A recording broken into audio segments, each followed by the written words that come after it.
Hello, I'm Chris Richmond, and today me and the dogs are off on an adventure out of the county to the Stour Valley on the Essex-Suffolk border.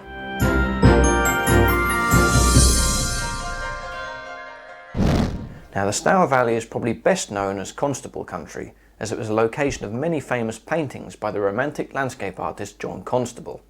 Now, I'm going to kill two birds with one stone here, and whilst I'm looking forward to immersing myself in the wonderful scenery that was such an inspiration to Constable, my visit does serve a second purpose. So what is it I'm really going to see? Stay tuned to find out more.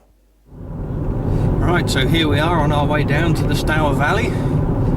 Someplace I haven't yet been, but been meaning to go for a while.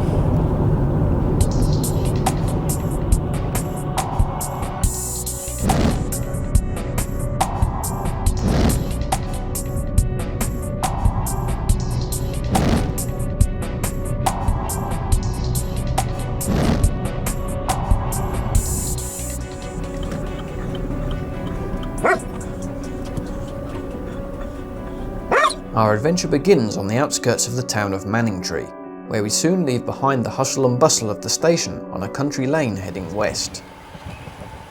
Right, so here we are, we've landed in Constable country. Now I've got a couple of hours before I show you what we've actually come here to see, so I'm going to go on a little explore, seeing it's a nice evening. The lane leads to an unmade track, which passes under the Great Eastern Main Line. Right, so first we've got to go underneath the Great Eastern Main Line. It's a wonderful little bridge. The bridge is like a portal to the real rural Essex countryside, and it seems spring has well and truly sprung here in Constable country, with the grassy fields alive with skipping lambs. Of course, Dilla's fascinated by the sheep. The path meanders, working its way towards the banks of the River Stour. I decide to head eastwards with the intention of making a nice circular walk. Right, now I've only been walking a short while and already there's a sense of familiarity about this place. Not from John Constable's paintings, but because it's not actually too different to what we have back home. This part of the River Stour is where the freshwater river meets the saltwater of the tidal estuary. With its muddy banks a haven for wildfowl, it's not too dissimilar to the creeks and salt marshes of the North Norfolk coast. However, the landscape reeks of urbanisation as we follow the river towards Manningtree, with the roar of traffic crossing the White Bridge providing a constant backdrop to the calls of Canada geese. On crossing the busy road, we pass under the Great Eastern Main Line once more, before being greeted by the most fantastic view of the Stour estuary. Now this is a view I've come to see. Sort of makes me a bit homesick because it sort of looks like home, but it's not home. Oh look.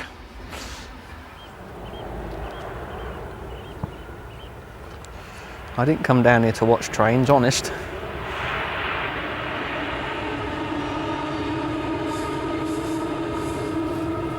But when an opportunity like this manifests itself, it'd be rude not to.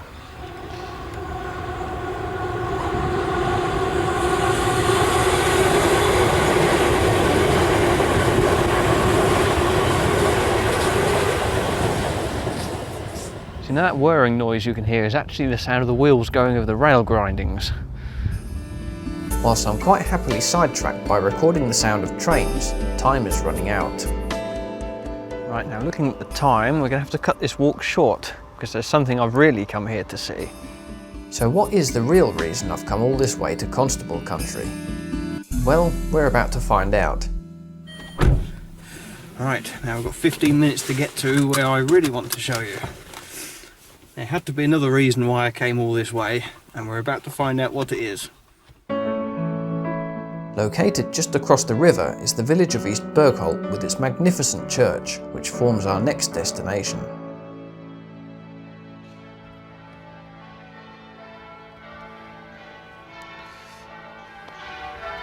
Listen, bells, but look, no church tower.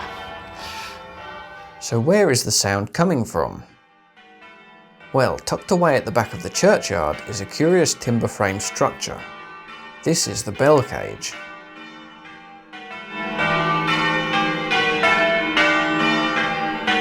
mecca for bell ringers across the country, the bells of East Bergholt are unique in that they are not rung by ropes, but physically man-handled in order to ring them. The tenor is a whopping 2600 weight, and so it comes as no surprise that they are the largest ring of 5 in the country, and almost certainly the largest of any bells to be rung like this worldwide. So what's the story behind this Suffolk oddity? I meet Captain Paul Ireland to find out more. Right, hello Paul. Hi Chris. Tell us a bit more about the history of these bells. Why such a unique setup here in this ground level cage? This area, Suffolk, used to be very wealthy in the 1400s because of the wool trade. A lot of the wool that was grown here was high quality, and it all went out to Holland. And because it was so wealthy, a lot of the churches were rebuilt, which is why they call the Suffolk wool churches, because they were built with wool money. And this church was no exception. So it was rebuilt, started rebuilding sometime in the 1400s, probably about 1450. But in 1500 the wool trade collapsed, and of course the money ran out. So the church was never finished, the tower was never finished, and the bell cage was erected as a temporary measure. There is a story, and we don't know how true it is, that the bell cage was originally positioned further over the other side of the cage. But the manor, one of the manor houses, which is just across the road, didn't like the sound of the bells in the morning, and they had the bell cage moved over here. Whether that's true or not, I don't know. I mean, certainly there is an older map which appears to show the bell cage further over in the churchyard, but of course the older maps were not hugely accurate. So whether it actually was over there or not, we don't know. How does one learn to ring like this? We have a process, we have a handbook, and we just follow the process through in the handbook. So people come along, they watch, we get them to practice the motions before they push the bell, and then they try pushing the bell over with the clapper tied so we can instruct them where to put their hands. And from then on it's just a matter of getting them to adjust the timing so they can keep it in the right place. As we do with rope ringing. Yeah. Now, have there ever been any nasty incidents here? There have been a couple of accidents, yes. One of the things we've done, after one of the accidents, we put in additional planking, because originally there was just this one plank around the frame, and the other thing we've done is cut the headstocks back so there is a bigger gap between the headstock and the frame on the bells. But yeah, I mean, they are dangerous. Clearly. But I don't think, unlike rope ringing, I don't think they've actually managed to kill anybody. That is true. Touch wood. And finally, what do you ring here? We don't ring methods. I think we ring what you call our hunting. So you've heard us. What we do is we change one bell with 2, one with 3, one with 4.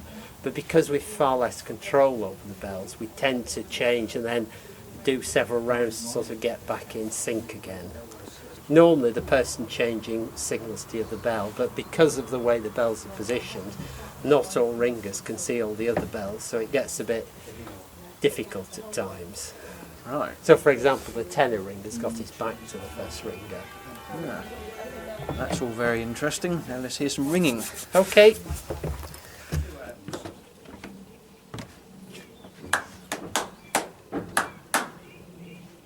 Very tuneful. Turns up.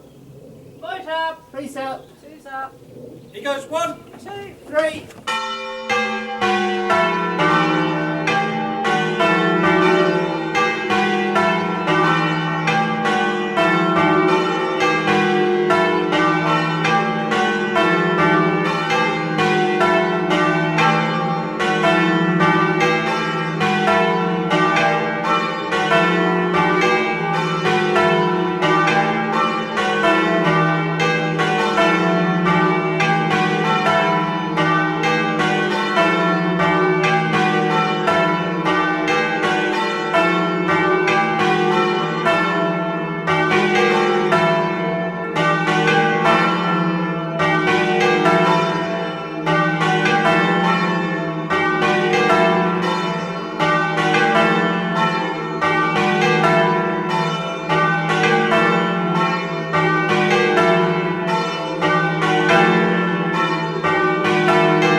At 9 o'clock, the ringers head home, and the bells are safely locked up, ready to ring out again on Sunday morning.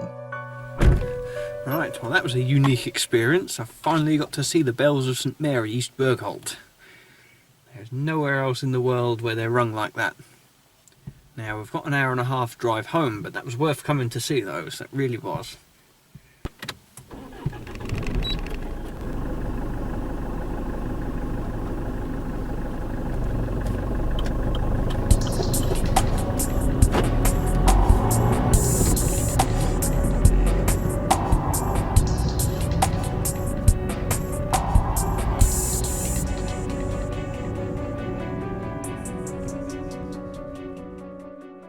Now for the obligatory closing paragraph.